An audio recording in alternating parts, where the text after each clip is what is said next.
First contact. Supreme Commander Kilax of the Vedrani Empire stood motionless on the observation deck of the Eternal Dominion, his 4 eyes fixed on the holographic display. The small blue-green planet rotated slowly before him, unremarkable except for one critical detail. It wasn't supposed to be transmitting interstellar signals. Impossible, he whispered, his scaled skin reflecting the blue light. This system was surveyed only 3 centuries ago. These, humans, were primitive then, pre-spaceflight.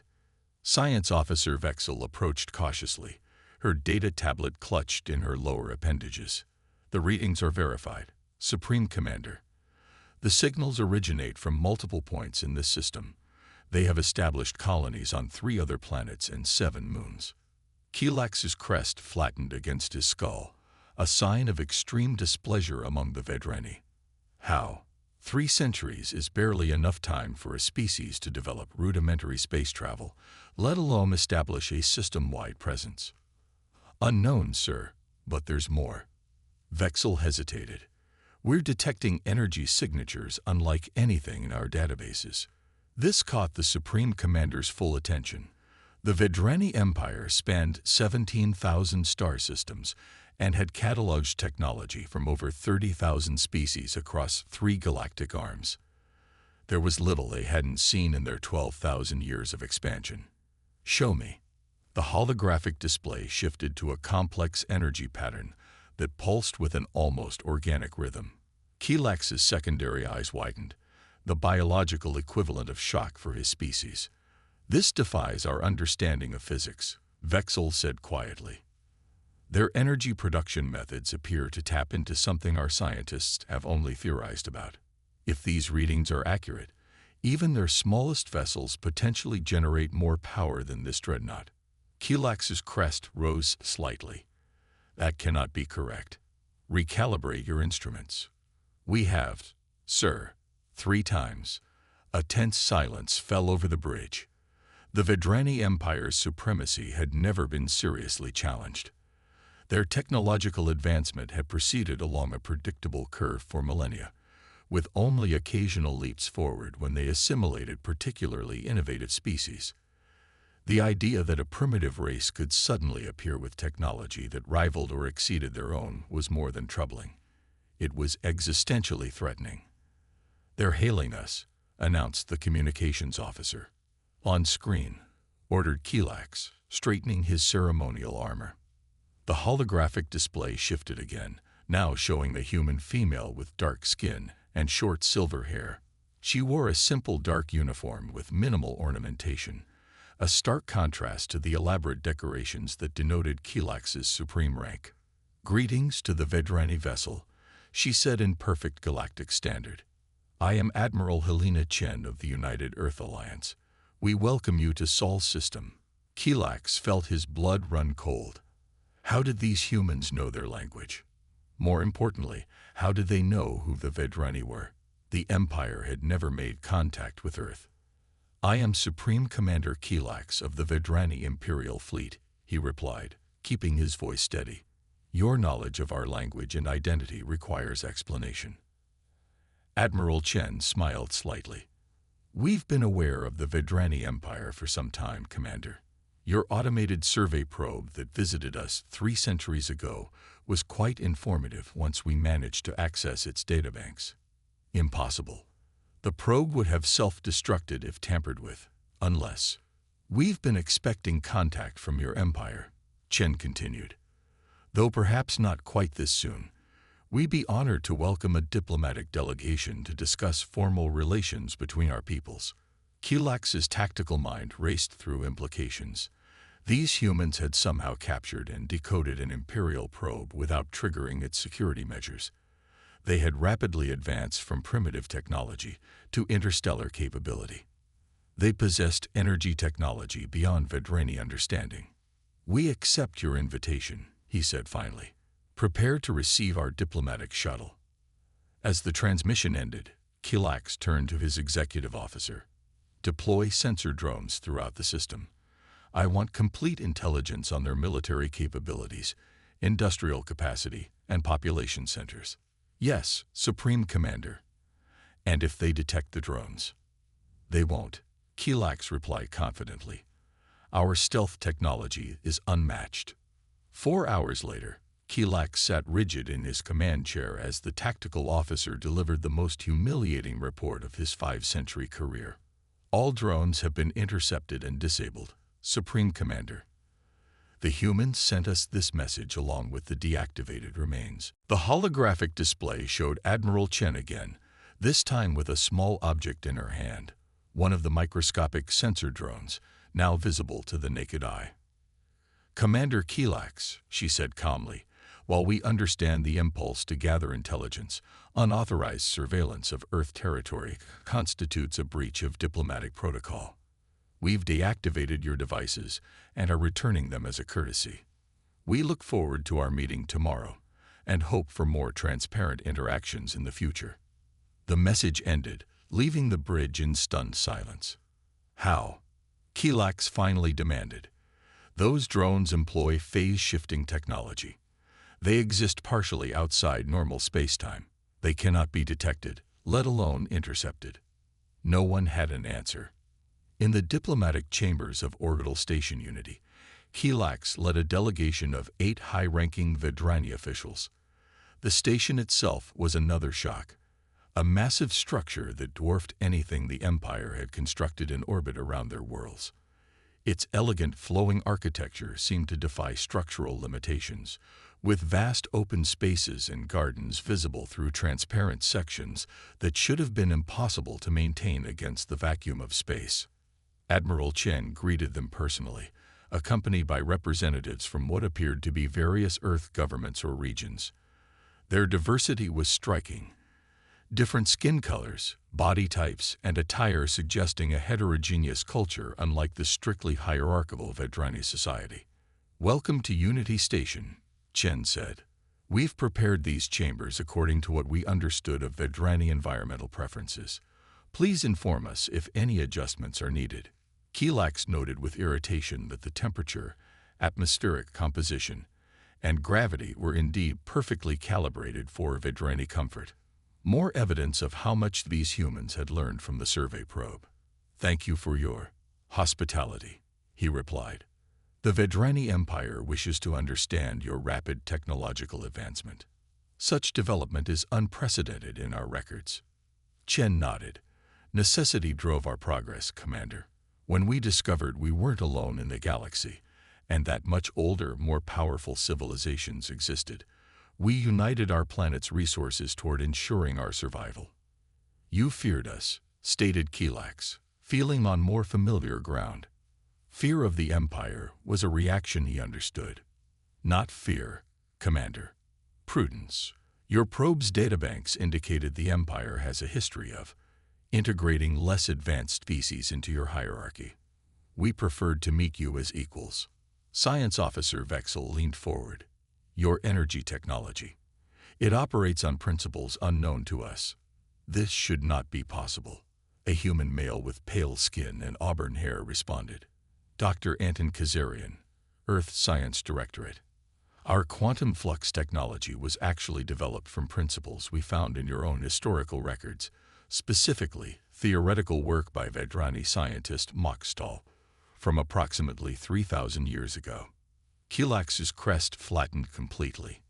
Moxtal's work had been deemed heretical and purged from imperial science. How had these humans accessed it? "Your probe contained quite comprehensive historical archives," Chen explained, seemingly reading his thoughts, "including scientific developments later abandoned by your empire." The diplomatic meeting continued for hours, with the humans openly sharing information about their society, technological development, and governance systems, a democratic federation of Earth nations, and off-world colonies. They spoke of peaceful intentions and mutual cooperation. But Kilax wasn't listening anymore. His mind was processing a terrible realization. The humans weren't just technologically advanced. They had achieved this advancement by studying Vedrani knowledge, using the Empire's own discarded theories, and applying them in ways the Vedrani had never considered. They had outpaced the Empire in 3 centuries, while imperial science had stagnated for millennia under rigid doctrines and hierarchical thinking. As his shuttle returned to the Eternal Dominion, Kilax made his decision. He would not report the full extent of human capabilities to the imperial throne. Not yet. First, he needed to test these humans to understand what they were truly capable of. Prepare battle simulations, he ordered his executive officer. I want to know how our fleet would fare against their defenses. A preemptive strike, Supreme Commander. No, Kilax replied. A verification. The Empire must know what we're dealing with. In the Kuiper Belt at the outer edge of the Sol system, the Eternal Dominion began comprehensive scans of a small human outpost. The facility was minimal. A research station with perhaps 50 personnel according to thermal signatures. Its defenses appeared limited to basic shielding and a small patrol vessel currently docked at the station. Ideal for our purposes, Kilax told his battle staff. We will conduct a limited weapons test against their shields. Nothing that would cause casualties, but enough to measure their defensive capabilities. Supreme Commander, interrupted his executive officer, the humans have dispatched a vessel toward our position. It's small. The tactical display showed a human ship, less than 1/8 the size of the Eternal Dominion, approaching at high velocity. No cause for concern, Kilax said dismissively. They likely detected our presence and are sending a messenger. Proceed with the test. The weapons officer hesitated. Sir, the human vessel is transmitting a message. On screen. Admiral Chen's face appeared, her expression serious. Commander Kilax, we've detected your weapons powering up near our Themis research station. I must remind you that you are in Earth territory under diplomatic protections. Power down your weapons immediately. Kilax's crest rose in irritation. These humans were overstepping. Admiral, we are conducting standard calibrations. There is no cause for alarm. I'm afraid I must insist, Commander. Power down within 30 seconds, or we will consider this an act of hostility. The audacity. A minor power threatening the Vedrani Empire. Kilax cut the transmission. Proceed with the test. Target the station's outer shielding only. The Eternal Dominion's main cannon charge, the massive energy buildup causing the deck to vibrate slightly. At Kilax's nod, the weapons officer fired. Nothing happened. Report, barked Kilax. Weapon, didn't fire. Supreme Commander, stammered the officer. Systems show a complete energy drain. All weapons systems are offline.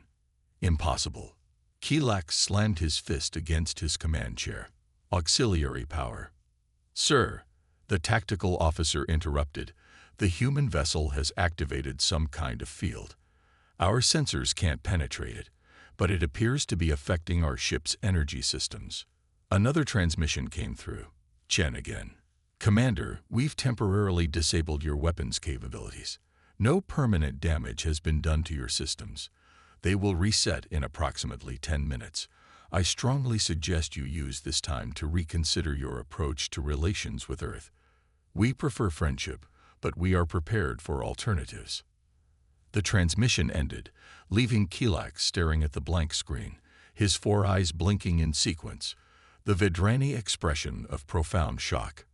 How had they done it? The Eternal Dominion was the most powerful vessel in this sector of the Empire. Its weapons systems were isolated and shielded against any known form of interference. For a ship that tiny to completely neutralize them. Supreme Commander, said Science Officer Vexel quietly, I believe we may need to reassess our understanding of human capabilities. Kilax's crest flattened against his skull. Prepare a full report for the Imperial throne. The humans are not what we expected. As the Eternal Dominion retreated to the edge of the Sol system to await instructions, Kilax pondered the implications. For the first time in thousands of years, the Vedrani Empire had encountered a species that could challenge their technological supremacy. The humans would need to be handled carefully. Very carefully indeed. The Reckoning. 12 days after the incident at Themis Research Station, Supreme Commander Kilax stood before the Imperial War Council, his posture rigid as he faced the 9 most powerful military leaders of the Vedrani Empire. The council chamber aboard the Imperial Sovereignty, the flagship of the entire Vedrani fleet, was designed to intimidate with its towering ceilings, harsh lighting, and the ancient weapons of conquest displayed along the walls. Grand Marshal Zovax, ruler of the War Council, and second only to the Emperor himself, leaned forward, his aged scales gleaming dully in the light. "You claim these humans possess technology that surpasses our own." His voice dripped with skepticism. A species that 3 centuries ago had not even achieved spaceflight. "The evidence is irrefutable, Grand Marshal," Kilax replied.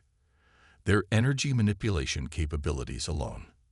Evidence gathered from a single encounter where your dreadnought was temporarily disabled," interrupted Marshal Clorax, her crest fully extended in a display of dominance. "Perhaps your ship was simply malfunctioning." Kilax forced his crest to remain flat in deference, though anger surged through him. "With respect, Marshal, the Eternal Dominion underwent complete diagnostics afterward. No malfunctions were detected.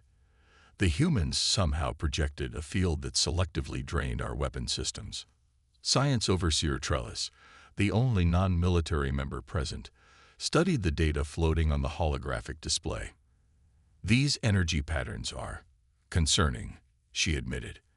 "They suggest capabilities we have only theorized. If the humans truly can manipulate energy at the quantum level as these readings indicate, then they represent the first significant threat to Imperial dominance in 8,000 years, finished Grand Marshal Zovax. "The question becomes, how do we respond?" The council chambers fell silent. The Vedrani Empire had encountered thousands of species during its expansion. Some had been peacefully integrated, others conquered when they resisted. But they had never faced a technological equal, let alone a potential superior. There was no protocol for this situation. "We must know their full capabilities," Marshal Clorax said finally. Supreme Commander Kilax's encounter was limited. A true test requires significant force.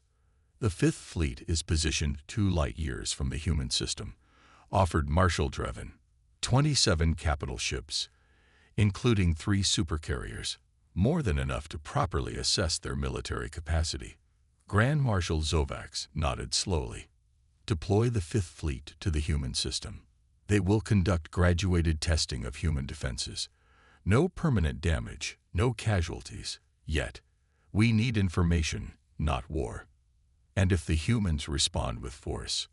asked Kilax. "Then we will learn exactly what they are capable of," replied Zovax. "Either way, the Empire will have the knowledge it requires." In the Lunar Command Center beneath the surface of Earth's moon, Admiral Helena Chen reviewed the intelligence briefing with growing concern. Around the circular table, the 7 other members of Earth's Defense Council listened intently. "The Vedrani Fifth Fleet has altered course," she said, pointing to the holographic display showing ship movements across local space. 27 capital ships, including 3 supercarriers, now heading directly for Sol system. Estimated arrival, 36 hours. General Marcus Williams, commander of Earth's ground forces, frowned. "That's a significant escalation, not the behavior of a civilization interested in peaceful relations." "They're testing us," said Dr. Eliza Chandrakant, Earth's foremost synapsychologist. Supreme Commander Kilax returned to his superiors with a report they likely found difficult to believe. A species advancing from pre-spaceflight to superior technology in 3 centuries. The Vedrani have existed as an empire for over 12,000 years. Such rapid change is outside their conceptual framework.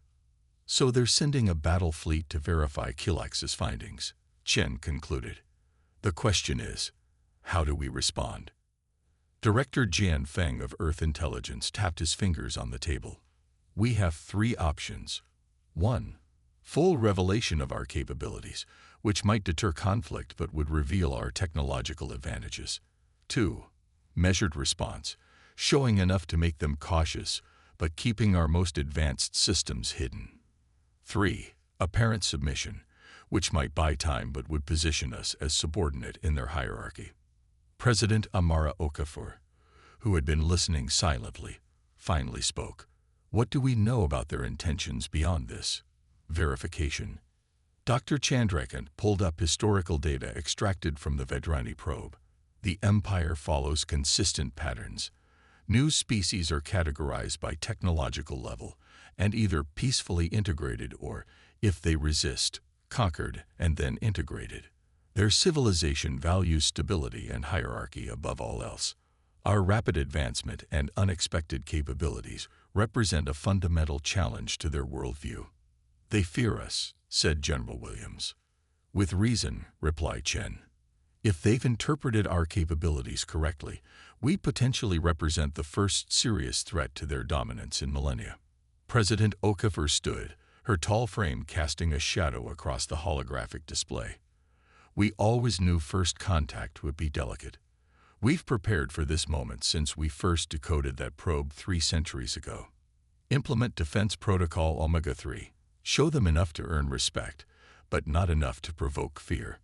The Vedrani Fifth Fleet dropped out of faster-than-light travel at the edge of the Sol system, their massive ships creating ripples in space-time as they decelerated. Fleet Admiral Zorva, a decorated veteran of 16 campaigns, surveyed the sensor readings with interest. Curious, he noted.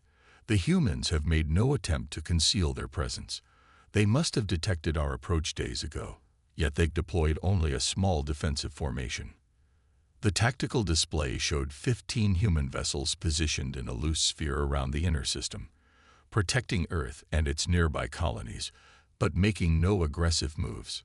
Perhaps Supreme Commander Kilax exaggerated their capabilities, suggested his executive officer. Perhaps, Zorva replied, though he wasn't convinced. Still, we will follow protocol. Advance the fleet to the designated testing coordinates and prepare Phase 1 evaluation. The Vedrani ships moved in perfect formation toward the asteroid belt between Mars and Jupiter. This would be the staging area for their assessment of human capabilities, far enough from Earth to avoid direct provocation, but close enough to prompt a response. As predicted, a small contingent of 5 human vessels broke from the defensive formation and approached the Vedrani fleet.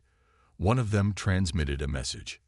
Vedrani Fleet, this is Captain Daniel Rodriguez of the Earth Defense Force.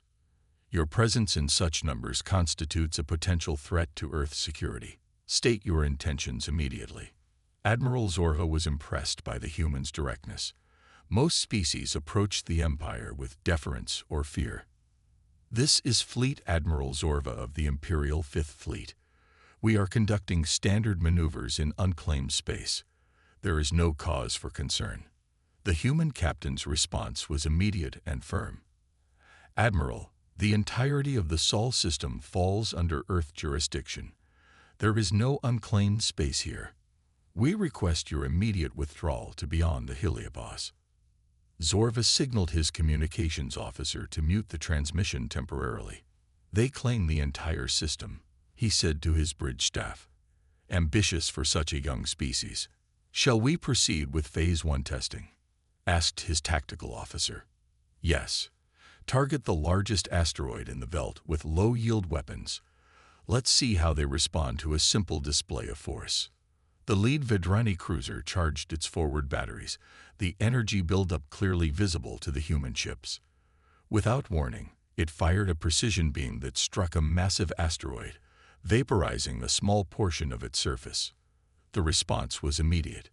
The 5 human vessels moved with startling speed, positioning themselves between the Vedrani fleet and the inner system. A transmission came through. Admiral Zorva, Captain Rodriguez's voice was ice cold. That constitutes an unauthorized weapons discharge in Earth territory. Any further aggressive actions will be met with proportional response. Zorva was unimpressed. The humans were bluffing. 5 small ships against his fleet of 27 capital vessels. He nodded to his tactical officer. Proceed with Phase 2. 3 Vedrani destroyers moved forward, their weapon systems targeting a cluster of smaller asteroids. This time, they fired simultaneously, creating a spectacular display of destruction as the asteroid shattered into thousands of fragments. For 3 seconds, nothing happened. Then Zorva's tactical officer cried out in alarm. "Admiral, our destroyers, they're reporting complete weapons failure." Zorva leaned forward, his crest rising in surprise. "Show me." The tactical display zoomed in on the 3 destroyers. Their weapon systems had gone dark, power readings dropping to minimal levels. Around them, a barely visible field of energy pulsed with an irregular rhythm. "The human vessels are generating some kind of dampening field," reported the science officer. "It's selectively targeting our weapon systems, while leaving life support and engines untouched." Exactly as Kilax had reported. Zorva felt a chill run down his spine. These humans possess technology that could selectively disable Vedrani systems from a distance, technology the Empire had never encountered before. "Withdraw the affected destroyers," he ordered. "Prepare Phase 3 testing." Phase 3 was considerably more aggressive. A coordinated attack by 5 cruisers on a designated asteroid field, with enough firepower to obliterate a small moon. Zorva hesitated before giving the order. If the humans could disable 3 destroyers, what would they do against a more substantial threat? Before he could decide, new contacts appeared on the tactical display. "Admiral," his sensor officer reported with alarm, "multiple human vessels decloaking throughout the system. Counts 37, 42, still increasing. Current count 63 vessels, varying sizes. Impossible." The initial scans had shown only 15 defensive ships. Now suddenly there were over 60. Either they had incredible stealth technology, or they can phase shift, Zorva realized aloud. They exist partially outside normal space-time until they choose to fully materialize. The implications were staggering. Phase shifting was theoretical in Vedrani science, the ability to move objects partially into another dimension, rendering them effectively invisible until they shifted back. The power requirements were thought to be prohibitive, the technical challenges insurmountable. Yet here were the humans, demonstrating the technology on a fleet-wide scale. A new transmission came through, not from Captain Rodriguez this time, but from Admiral Chen herself. "Admiral Zorva, this is Admiral Helena Chen of Earth Defense Command.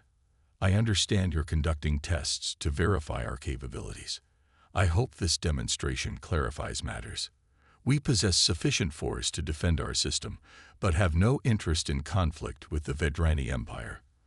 I suggest we discuss this situation diplomatically rather than militarily." Zorva stared at the tactical display. The human ships had positioned themselves in a complex 3-dimensional formation that effectively surrounded his fleet while maintaining perfect firing positions. It was a masterful tactical maneuver and a clear message. "Stand down all weapons," he ordered. "Maintain current position." To his communications officer, he said, "Inform Admiral Chen that I am authorized to engage in preliminary diplomatic discussions. Request a neutral meeting location." As the message was transmitted, Zorva turned to his executive officer. "The Grand Marshal must be informed immediately. The humans are far more than we anticipated." 24 hours later, Admiral Chen sat across from Fleet Admiral Zorva in the diplomatic module of Unity Station. The contrast between them was striking. Chen in her simple dark uniform, Zorva in his elaborate ceremonial armor with dozens of conquest markers adorning his crest. "Your demonstration was most effective, Admiral," Zorva acknowledged. "The Empire recognizes that humanity possesses technological capabilities of significant advancement. We didn't develop these technologies to impress or threaten," Chen replied. "Earth has a long history of conflict among our own kind. When we discovered we weren't alone in the galaxy, we united with a single purpose: to ensure our survival in a universe of older, more established civilizations. By utilizing discarded Vedrani scientific theories," Zorva noted, "theories deemed impractical or heretical by our scientists." Chen nodded. "Your probe contained a wealth of historical scientific data. We found that many of your abandoned theories had merit when approached from different angles. Our scientific tradition encourages radical thinking and experimental approaches, while ours has become rigid, Zorva admitted.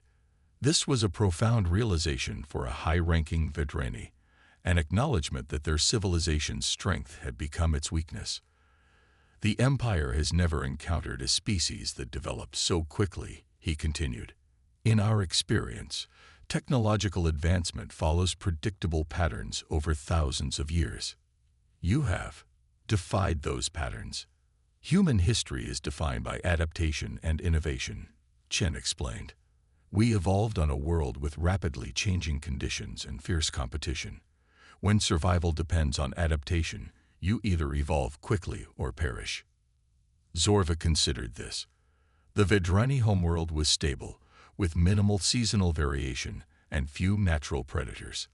Their evolution had been slow and steady, much like their empire's technological development. What do you propose for our species going forward? He asked finally. A new relationship, Chen said without hesitation. Not based on the traditional imperial hierarchy, but on mutual respect and cooperation. Earth has no interest in challenging Vedrani authority over your existing territories. We seek recognition of our sovereignty and open exchange of ideas and technology.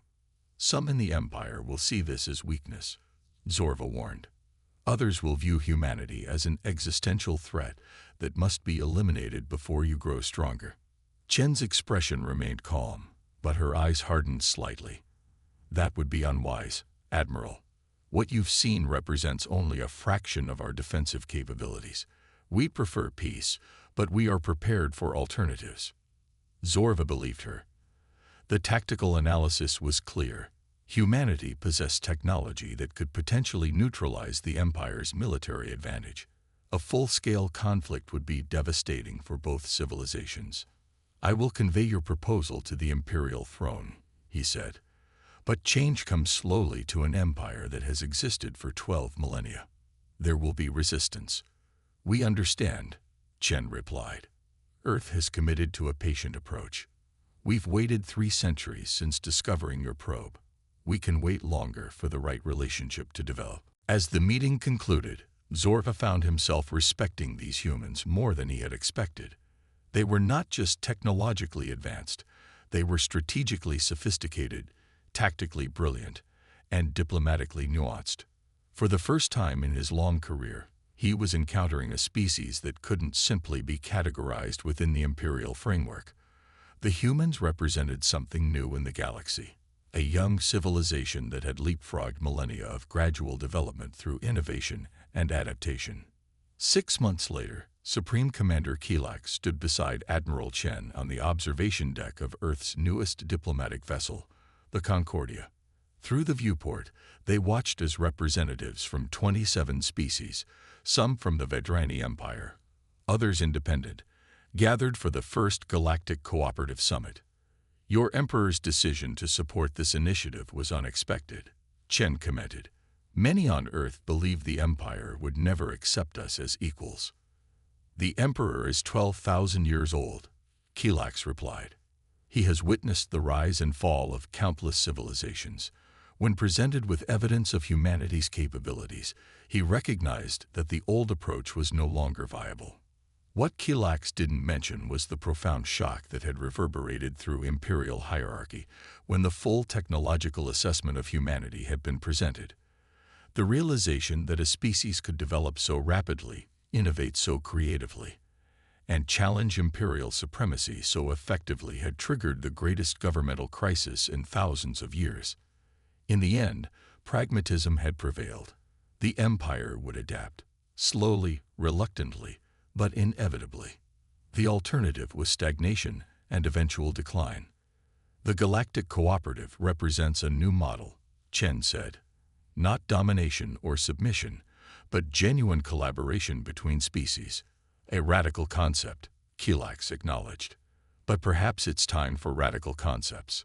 The Empire has plateaued in many ways. Chen turned to face him directly. Commander, there's something I've been curious about since our first meeting. The Vedrani probe that visited Earth contained comprehensive information about your civilization, history, science, culture, was that standard procedure for survey missions. Kelax's 4 eyes blinked in sequence, a sign of embarrassment. No, that particular probe was experimental. It carried our full historical archives as part of a cultural preservation project. It was never intended to make contact with pre-spaceflight civilizations. So discovering Earth was just chance, Kelax finished. A cosmic accident. Chen smiled. Perhaps the universe has a sense of humor. Or perhaps it was exactly what both our civilizations needed. As they watched the delegates gather, Kelax reflected on the irony. The Empire had accidentally delivered the means of its own challenge to a species uniquely positioned to use that knowledge. Yet instead of destruction, the outcome was transformation, a new galactic order where dominance was giving way to cooperation. What do you think they'll say about this moment in future histories? He asked. That depends on who writes them, Chen replied. But I hope they'll say this was the day the galaxy grew up, when we all realized that evolution isn't just about competition. It's also about adaptation, collaboration, and finding new ways forward together. Kelax's crest rose slightly, the Vedrani expression of agreement. For a civilization as old as his, change was difficult and frightening. But as he watched the diverse species mingling below, he felt something he hadn't experienced in centuries. Hope for a future that wasn't just more of the past. The humans had taught the Empire its greatest lesson in 12 millennia. That true strength came not from domination, but from the ability to adapt and evolve. It was a lesson that might ensure the Empire's survival for many millennia to come. And for that, Kelax was surprisingly grateful.